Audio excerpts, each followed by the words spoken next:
Olá, pessoal. Mais uma aula de atualidades para os meus queridos alunos do terceiro ano e supermédio do SESC Cidadania. E vamos, então, pessoal, abordar dois temas que marcaram essa semana, né? Então, compartilhando aqui com vocês. Só um momentinho.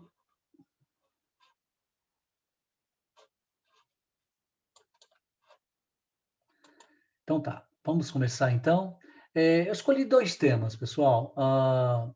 A Guerra Civil, os 10 anos da Guerra Civil na Síria, né? E o noticiário internacional trabalhou muito isso, né? Como ela começou, quais os países envolvendo a Guerra Civil na Síria, os dois lados, né? E como ela se encontra agora, né? Bom, e o outro tema, pessoal, não tem como fugir, né? De novo, a dança das cadeiras, né?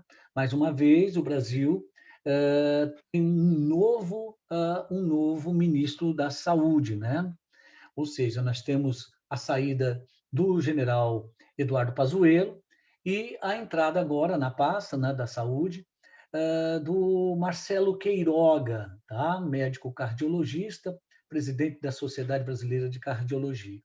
Bom, e vamos ver o que isso muda, se é que muda alguma coisa, né? Qual a proposta, como é que está a situação do país, tá ok?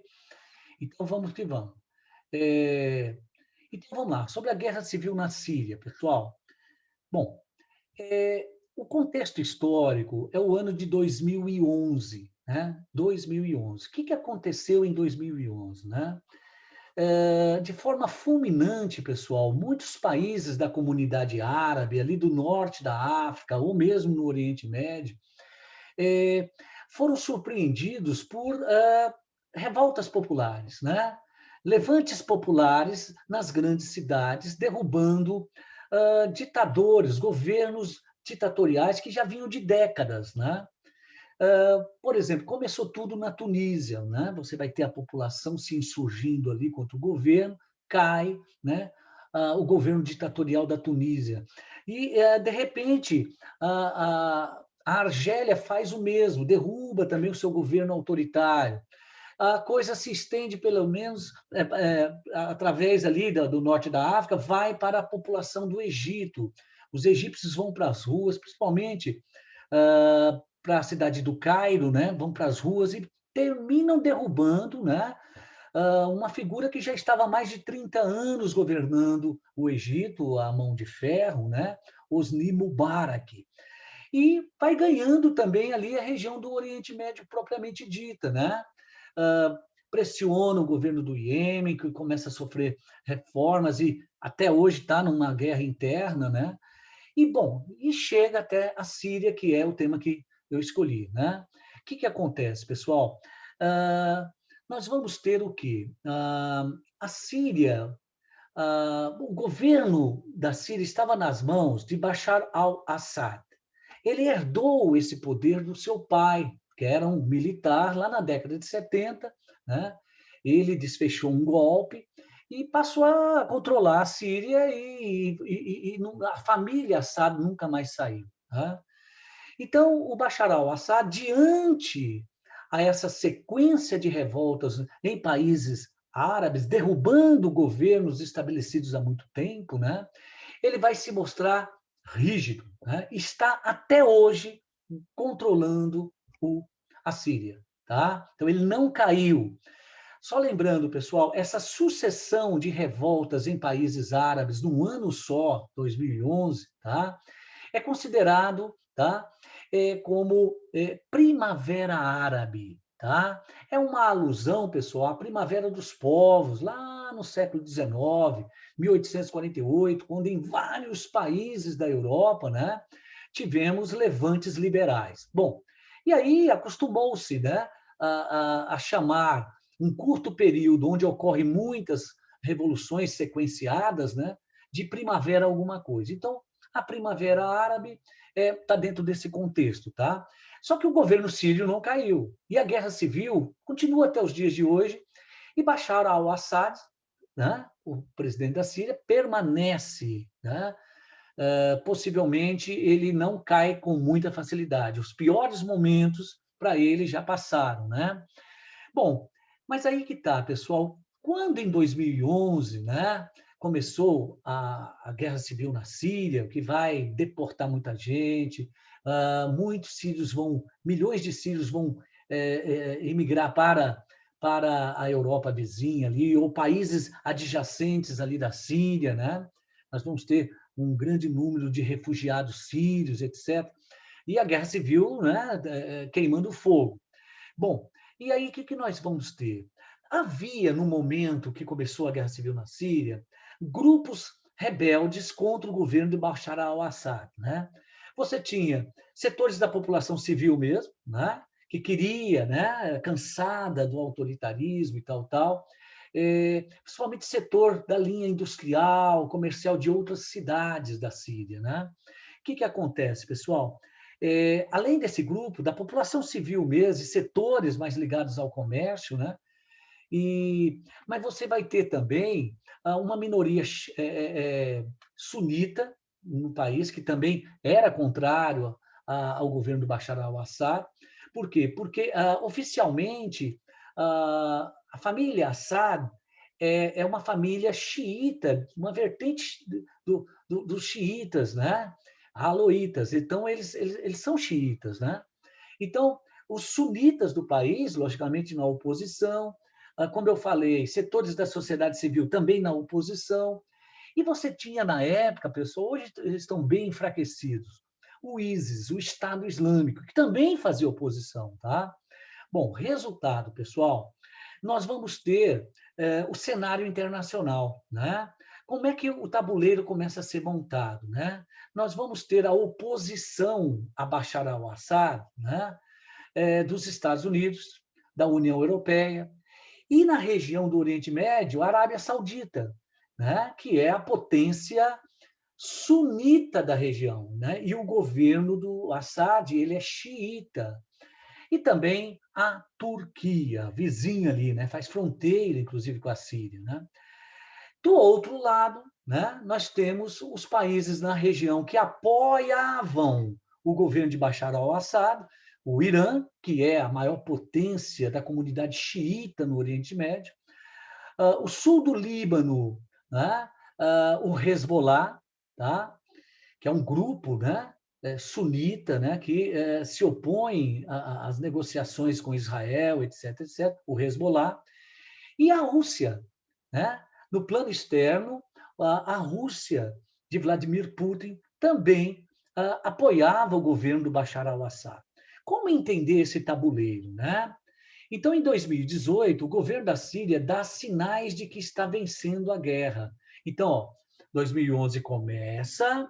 Então, em 2018, pessoal, já começa a Bashar al-Assad dar sinais de que ele vai ficar, né? Ou seja, esses grupos insurgentes vão ser reprimidos, né? Alguns vão entrar numa série de interlocução de acordos, né? E, bom, enfim, hoje o que temos é o Bashar al-Assad mais forte do que como começou, né, a guerra civil, tá ok? Mas o que está no plano internacional, o que lá, principalmente lá em 2011, estava em jogo, né? Bom, aqui nós temos a figura do líder sírio, né? Bashar al-Assad, tá? Bashar al-Assad. E quais os interesses, por exemplo, da Rússia na Síria, né? Bom, a Rússia se opondo à União Europeia, se opondo aos Estados Unidos. Bom, primeira coisa, pessoal, a Rússia sempre foi uma aliada internacional à família Assad, tá? Desde a década de 70, né? Quando o pai assumiu num golpe de Estado, né? Então, nós temos o quê? A Síria sempre, mas sempre comprou muitas armas da indústria russa. Então, é um parceiro, né, no mercado de armas. A Rússia, desculpa, a Síria sempre foi uma boa compradora, né? É, outra coisa também, a Rússia tem interesse em deixar o Bashar al-Assad no poder, porque a Rússia tem uma base naval no litoral do Mediterrâneo, né? Ali numa cidadezinha portuária da Síria, a cidade de Tartus, tá? Então, é uma coisa, uma conquista russa lá do passado, que não daria tempo de explicar aqui. Então, quer dizer, é uma saída que a Rússia tem para chegar ao Mediterrâneo, né? E também é, vamos assim dizer, uma frente militar avançada dos russos. Bom, o que nós vamos ter também? Isso aqui pegou na época, né? A permanência de Assad no poder impossibilitaria a passagem dos gasodutos e oleodutos da Arábia Saudita e do Catar para a Europa. Mostrando aqui, pessoal, mostrando aqui. Existe um projeto, pessoal, e já está em construção, de o gás sair da região do Catar, regiões internas aqui da Arábia Saudita, tá? E ir para a Europa. A Europa compra muito gás, tá? E óleo da Rússia. Então, a Rússia não quer que esse projeto vingue, né? Porque se esse projeto vingar, e olha que os oleodutos e os gasodutos meio que tem que passar pelo território da Síria, né? Então, derrubaram o governo de Bashar al-Assad, que não concorda, né, com o território ser trecho de passagem, né? Quer dizer, a Rússia apoia ele. Enquanto Bashar al-Assad estiver no controle da Síria, né, você não tem esse projeto passando pela Síria, né? Você obstaculariza ele, né? Mas a Europa, a União Europeia, tem interesse nesse projeto porque ela pode variar parceiros, né? Não ficar só na dependência dos oleodutos, dos gasodutos da Rússia, né? Então, como é a situação hoje da Europa? Ó, pessoal, a União Europeia, né, compra, né, o gás e o óleo praticamente todo da Rússia, né? Olha aí, você tem aqui da onde saem os campos de extração da Rússia, né? Passando principalmente pelo território da Ucrânia, vai abastecer toda a Europa. Então, também está em jogo isso, né? A queda do Bashar al-Assad, um novo governo pró-Estados Unidos, pró, né, União Europeia, e assim vai. Os Estados Unidos têm interesse também, pessoal, sempre teve interesse na hegemonia da Arábia Saudita, porque na geopolítica da região, a Arábia Saudita é a potência sunita, tá? Enquanto que o Irã é a potência xiita. São divisões dentro do mundo islâmico, né? Estados Unidos sempre jogou na política externa favorável essa comunidade sunita, a Arábia Saudita e seu petróleo, etc. Então, a queda do Bashar al-Assad, né, com certeza seria o quê? A hegemonia dos árabes, né, dos sauditas, desculpa, dos sauditas, né? E, de certa forma, o enfraquecimento do Irã como potência do arco xiita. Tá? Bom, e aí chegamos no segundo tema que marcou a semana, pessoal. O Brasil encontra-se com um novo ministro da Saúde, num momento muito, mas muito catastrófico da pandemia, né? Que nós estamos sofrendo aí já tem um pouco mais de um ano. Né? Então, vamos lá. O pior da epidemia é agora, né? Quer dizer, na aula passada eu tinha falado para vocês que o mês de março, né, segundo os infectologistas, os especialistas, seria um março de dores, né? Um março terrível, tá? Segunda grande onda da Covid no Brasil, tá ok? E de fato está se demonstrando, né, pessoal? De fato está se demonstrando. Qual o quadro que nós temos, pessoal, no mês de março, né? O quadro desesperador. O país já ultrapassa 285 mil pessoas mortas por Covid, né? Mais de 11 milhões de infectados, é um número muito grande de infectados, né? E mortos. Na terça-feira passada, né, alcançou-se 2.798 óbitos, né? Eu não sei de ontem para hoje, né, como é que está esse quadro dos óbitos, mas é a escala maior, né, de mortos por dia no Brasil por Covid, segundo os dados do consórcio, né, de imprensa. número que é alimentado pelas secretarias estaduais de saúde. Números de vidas perdidas por dia, pessoal, né, numa análise comparativa, comparando com o 11 de setembro, o ataque às Torres Gêmeas, né, onde morreram ali nas torres, né, pois é, um número maior do que morreu naquele ataque em Nova York. Nós estamos tendo, por dia, mais de 2.700 óbitos, tá? Já tivemos, né? Ok? Foi na terça-feira passada. Outra coisa também, já são 56 dias seguidos com média móvel de mortes acima de 1.000, tá? Acima de 1.000 pessoas. Demonstra gravidade. Nas capitais, né, nas grandes cidades, as capitais de muitos estados, de 25 estados dos 27, né, os leitos de UTI já estão praticamente 80% já ocupados. Tá? Quer dizer, os especialistas já caracterizam já colapso, né?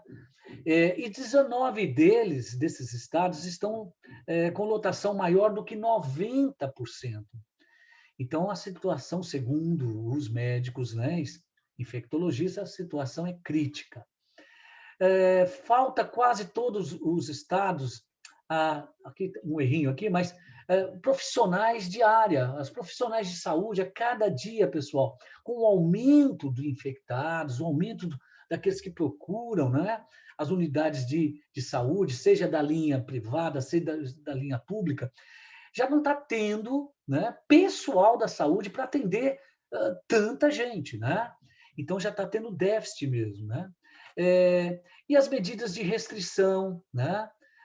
Que logicamente geram impacto na economia, né?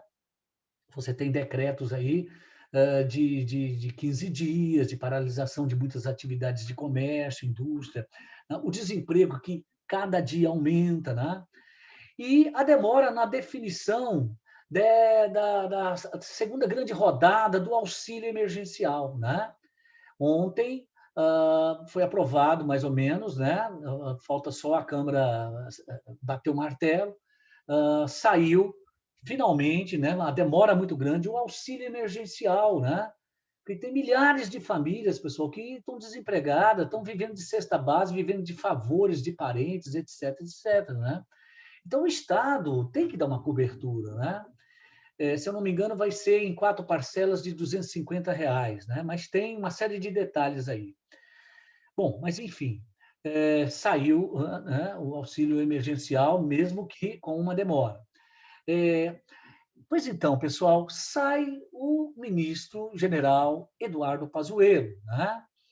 Bom, ele entra como interino na pasta da saúde, pessoal, em maio de 2020, tá? E ele, numa entrevista, ele fala, olha, eu não conhecia o SUS, o Sistema Unificado de Saúde, né? Eu não conhecia o Sistema Nacional de Saúde, né? E ele deu essa entrevista e falou, olha, está sendo uma boa oportunidade, né? Estou conhecendo esse sistema, elogia o próprio sistema, mas ele fala que só veio a conhecer quando ele passou a ser membro, né? Antes mesmo de ser ministro interino, ele compunha um cargo lá no Ministério da Saúde. Depois foi ministro interino e depois ministro efetivado, né? Empossado, né? Bom, então vamos lá. Bom, na gestão dele, em alguns momentos, né, ele apoiou sim os medicamentos que, segundo os médicos, são ineficazes, né, no combate da epidemia. O mais famoso deles, né, são vários nomes, mas o que mais a gente lembra é a chamada cloroquina, né, e no chamado tratamento precoce. Assim.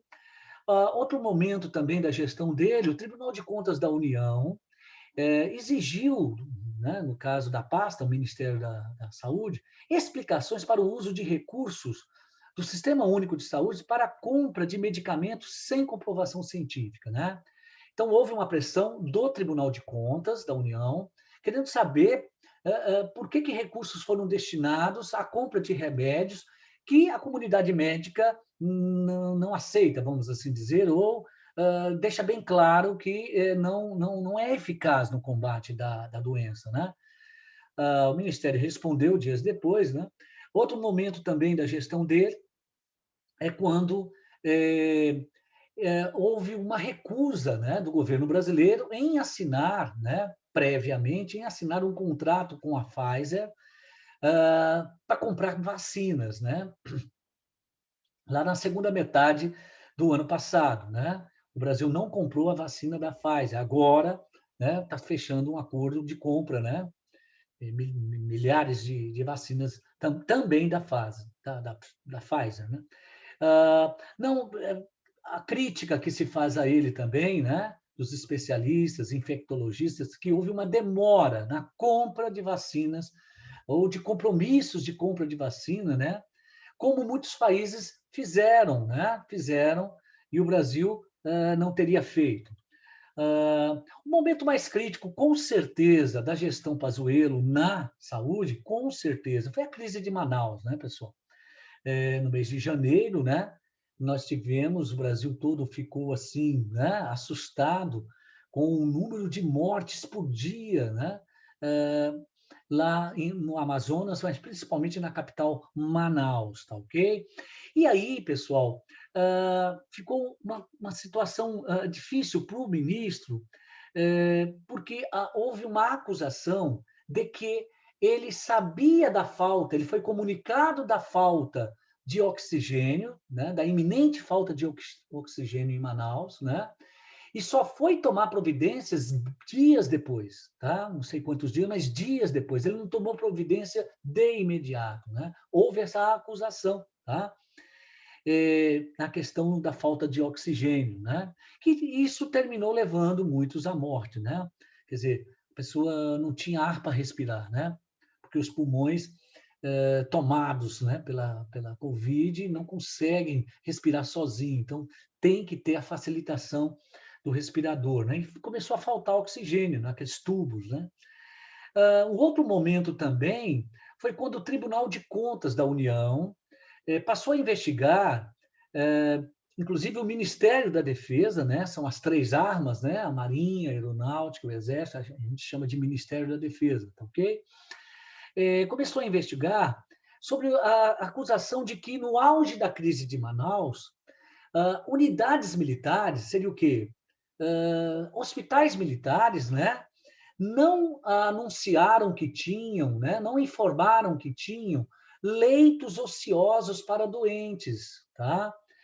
Que poderiam ser utilizados para tratamento da Covid, né? Então, o Tribunal de Contas também passou a investigar essa denúncia, né?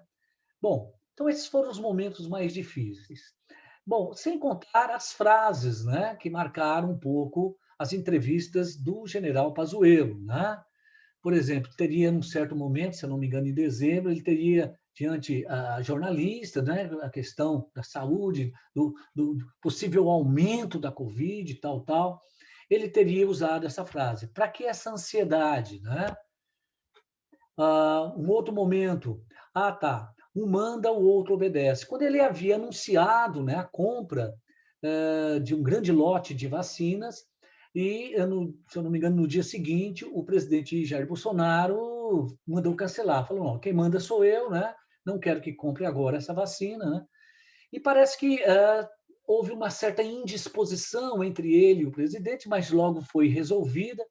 E aí tem aquela entrevista em que os dois aparecem, né? E o Pazuello, né, bem-humorado, teria falado a frase, né? A coisa é fácil de entender, né? Um manda e o outro obedece. Quer dizer, o presidente da República manda, o ministro da Saúde cumpre, né?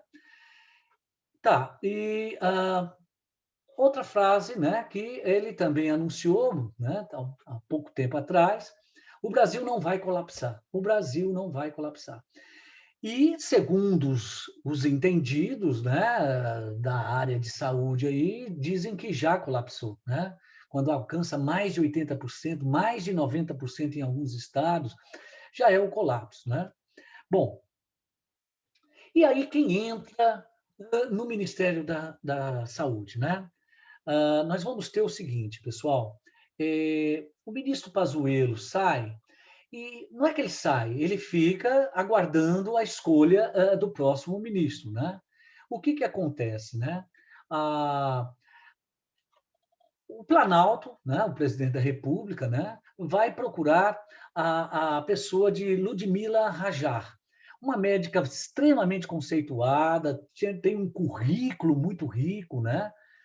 Formou-se em medicina na UNB, fez os doutorado em anestesia, né, em anestesiologia, é professora de cardiologia, coordena atualmente a UTI do Instituto do Câncer em São Paulo. Então, é uma figura assim, bem aceita na comunidade médica, né? E ela conversou com o presidente Bolsonaro, com um dos filhos também, não deu certo, né? Não deu certo. Ela depois fez uma entrevista mostrando que havia uma grande divergência dela, da posição dela como médica, né? Com a posição do presidente em defender o tratamento preparatório, né? Antecipatório, né? De qualquer doença, e no caso da Covid. Pois então, e aí o escolhido, né, passa a ser o doutor, né, Marcelo Queiroga, também uma figura proeminente, né, presidente da Sociedade Brasileira de Cardiologia, que entra com o auxílio do Pazuello Dias, né, os dois estão trabalhando juntos. Segundo o ministro Pazuello, é para fazer uma transição, né, tranquila, né, calma, tá? E os dois tecem elogios mútuos, né? Agora, o que vem de novidade, né? O que vem de novidade? O Pazuello defende que ele vai continuar a obra do Pazuello. Bom, a expectativa dos especialistas é que ele faça algo diferente, né? Diante a um quadro, né, que se tornou preocupante, né? Então, que ele faça, né, uma gestão diferente da gestão do ex-ministro Pazuello, tá? Então, o que fica, pessoal, é isso, né? O Queiroga está aí, vamos aguardar o andamento desse novo ministro, né? O que fica é uma interrogação: quais as novidades que ele vai trazer? Com certeza ele vai trazer novidades, né? Então, fiquemos por aqui. Eu agradeço a atenção de todos, tá? Obrigado, então. Fui.